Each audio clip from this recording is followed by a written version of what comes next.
Shukor nakaslem jong unongsan Hima. President ka Voice of the People Party ubadiru MLA ka Nongkrem constituency uba Ardent mila Basaymoy.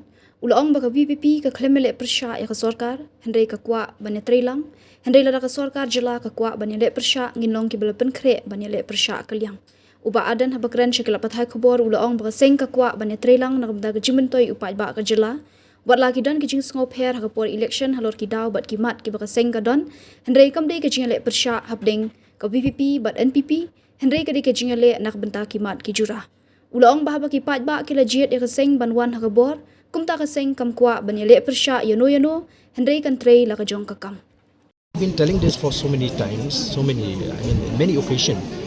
Even after having won the MP election, we don't want to confront with the state government as far as the interests of the state and people is concerned. We will cooperate, which is why our MP is so actively involved, visiting places and take up many issues with the central government.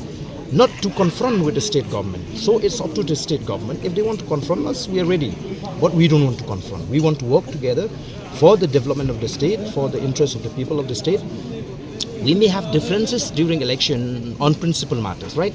But when we come to governance, we don't want to create any problem. Or this is not a fight between VPP against NPP. It is a fight of principles and issues. So now the people have voted us to power, so we will just carry on our duty, not to confront anyone. But if someone stand away, we have to fight.